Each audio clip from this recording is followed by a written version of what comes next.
ዳኒ እንደውም እኮ የፍቅር ሰው ነው ቢሆን ራሱ ያኔ እኮ ይልሽ ያን እንዴ ዳኒ እኮ በእናትህ የፍቅር ሰው ነው ቢያንስ መንከባከብ ይችልበታል። እኔ አሁን ይሁን እንኳን አይደለም ገብተዋል ቢያንስ ምን አይነት ስሜት መስጠት እንዳለበት ለሩታ የትኛው ጋር ነው ፍቅር መስጠት እንዳለበት በደንብ ያውቃል። ቢያንስ መከታ ነው ኦኬ ይገባው በቃ ቢያንስ አይተሃል አይደል እንዴት እንደሚሆንላት ራሱ ስሚኝ አይደለም ከሱ ካብርሽ ጋር ራሱ እንዴት እንደሚሆን አይተሃል አይደል ብቃት አለው። ከዚህ ልጅ አላት ኤርሚላ ልጅ አላት ኤርሚላ ልጅ ወልዳለች ሲባል ነበረ። ከዛ ማልፎ ተርፎ ደግሞ ዛሬ ደግሞ እንግዲህ ሁላችንም እንዳየነው በሚዲያ መጣ ልጇ መጣ። ሰላም አለይኩም ወራህመቱላሂ ወበረካቱ። ውድ ቤተሰቦቼ ሰላም ብያለሁ። በያላችሁበት ሰላማችሁ በዝዝ ተረፍረፍ ይበልልኝ። ይሄንን ቪዲዮ ከወደዳችሁ ላይክ፣ ሼር፣ ሰብስክራይብ እያደረጋችሁ ቤተሰቡ ነው። እንግዲህ ውድ ቤተሰቦቼ ማለት ነው የሩታ አክስት እንኳን አይደለችም። በዚሁ አጋጣሚ ያው የአብርሽ አክስት ናት ማለት ነው። የአብርሽ አክስት ማለት ነው ለራሳችሁ ንግድ ለራሳችሁ ጥቅም ስትሉ ሩታን ሌላ ቦታ አትውሰዳት። ካልሆነ ሰው ደግሞ አምጣታችሁ አፍ እንዲከፍትባት አታስደርጉ ማለት ነው። ያኛው ቆሻሻ ደግሞ ማለት ነው አንዴ ደስታ አንዴ ዳኒን ትላለች እያለ ነበረ። ምን ነው ዳኒ ገና በአንድ ቪዲዮ በሁለት ቪዲዮ ማለት ነው ጨጓራችሁ እየላጣችሁ ነው ማለት ነው። ዳኒ ማለት ምን ታመጣለ? በጣም ጀግናና ምርጥ ጎበዝ ልጅ ለሴት ልጅ ያለው ክብር ማለት ነው። ሴት ልጅ መያዝ ይችላል። የፍቅር ሰው ነው እንዳለች የአብርሽ አክስት ማለት ነው። በጣም የፍቅር ሰው ነው። ትወና ይችላል፣ ስራ ይችላል፣ ድራማ ይችላል። ነገር ግን ሴት ልጅ ከፍ ዝቅ አያደርግም ማለት ነው። አንተ ባለህበት መጀመሪያ በአንተ ህንጣት ማለት ነው። በሩታ አፍ ከምትተካፈት ማለት ነው። ደስታ የራሳችሁ ጓደኛ ነው። ለማያውቃችሁ ሰው ንገሩት ማለት ነው። ሞር ደስታ ቢመጣ ማለት የእናንተን ጓደኛ ጠቀመ እንጂ ሩታን አልጠቀማትም እኮ። ሩታ ፍቅረኛዬ ነው ብላ እንኳን ብታመጣው ደደብ ማለት ነው። መቼ ነው የሩታ ፍቅረኛ አንድ ሰው በቃ መጥቶ ከአንድ ሴት ጋር ከቆመ ወይም ደግሞ ከአንድ ሴት ጋር የፍቅር ጨዋታ ከተጫወተ ከልቡ ያፈቀረው እንዳይመስላችሁ ማለት ነው። በዚሁ አጋጣሚ ፍቅር ዝም ብሎ አይዝም። ገባችኋ?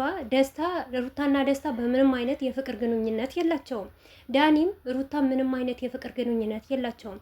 ትላንትና ራሱ ተናግራለች፣ ከትላንትና ወዳም ተናግራለች። ንጹህ ወንድሜ ነው ብላለች። ምነው ገና ካሁኑ ተንቀጠቀጣችሁስ? ዳኒ ያሸንፈናል፣ ሩታ ትመራዋለች ሚዲያው እያላችሁ ማለት ነው። እና ከአብርሽና ከሩታ ከተለያዩ ማለት ነው በየቀን እየመጣችሁ የምትናገሩ ሰዎች በተለይ ቡታጅራዎች ማለት ነው በራሳችሁ አይዲያ አትመጡም እንዴ? አብርሽ ሩታ በቃ ተፋታቸው እንዴ! አብርሽ እኮ የራሱን ህይወት እየኖረ ነው፣ የራሱ ላይፍ እያሳለፈ ነው አይደል? እዚህ ጋር እውነት ለመናገር ማለት ነው በግድ አስገድዳችሁ ሩታን አግባት ትሉትም፣ ሩታን አፍቅር ወደ ሩታ ተመለስ አትሉትም። እሱ አምኖበት ካልተመለሰ በስተቀር ትዳር በግድ የሚሆን ነገር የለም። ትዳር በልመና አይሆንም። እሺ ዛሬ እናንተ አብርሽን ለመናችሁት፣ ወደ ትዳሩ ተመለሰ፣ ወደ ልጁ ተመለሰ። ነጊስ ሩታን መልሶ ቢጎዳትስ ምንድነው የምታመጡት? እሱ የራሱ ላይፍ እያለፈ ነው። በቃ ደስ የሚል ህይወት እየኖረ ነው እኮ አብርሽ። አላያችሁም? ከሄርሜላ ጋር ቲክቶክ ላይ ፎቶ ሲወስቱ እና ይሄንን እያያችሁ እንዴት አድርጋችሁ ነው እናንተ የምትመልሱት ማለት ነው? እውነት ለመናገር ማለት ነው ቪዲዮ የእውነት እናድርገውና የአብርሽና የሩታ እና የሄርሜላ ህይወት ትክክለኛ ህይወት ከሆነ አብርሽ ለሩታ አይሆናትም፣ በቃ አይበጃትም።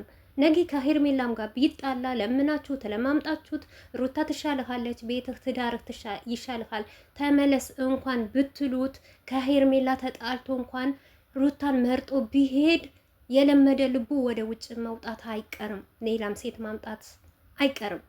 ገባችሁ? አብርሽ በትዳር ታስሮ መቀመጥ እኔ እንጃ አይወድም፣ አይፈልግም፣ መከበርን አይፈልግም።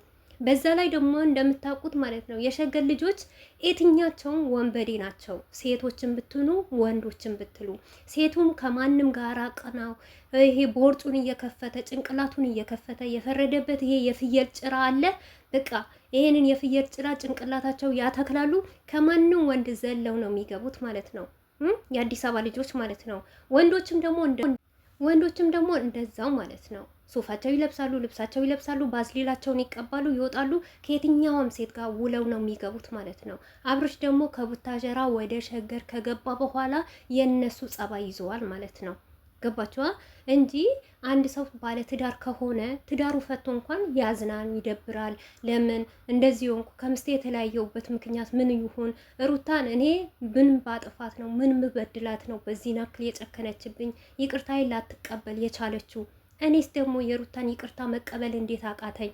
በመካከላችን ያን ሁሉ ዋጋ የከፈንበት ፍቅር በጣም ብዙ ዋጋ ቤተሰብን የተውንበት ትምህርቷን የተወችበት ይቅርብሽ አብርሽ አያዋጣሽም ሲላት ያን ሁሉ ሲናገሯት ቤተሰቧ ማለት ነው። አይ እኔ አብርሽና አብርሽ ብቻ ነው የምፈልገው ብላ ያንን ዋጋ የከፈለችለት ሴት ምን አልሽ ብሎ መልስ ያልሰጣት ሰውዬ ዛሬ እንደዚህ ተዘላዝሎ ከሄርሜላ ጋር ወጥቶ ገብቶ ተላልሶ ተጨፍሮ እንዴ! አብርሽ እኮ ተበላሽቷል። አብርሽ በህይወቱ ቡታጀራ ያለ አንድ ቀን ማለት ነው እኔ በቲክቶክ በዩቱበር የጋሽዬ ልጆች ነበረ ብዬ የምናገረው። ምክንያቱም ጭፈራ አያውቁም ነበር፣ ዘፈን አያውቁም ነበር፣ ሰውን በአሽሙር መናካት አያውቁም ነበር። ስነ ስርዓት ያላቸው ልጆች ነበሩ ቡታጀራ እያሉ ማለት ነው።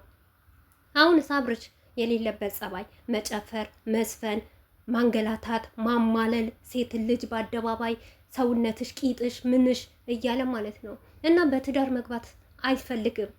ትዳር ደግሞ እንደምታውቀው የትኛውም ሴት ማለት ነው ትቆጣጠራለች ለባልዋ።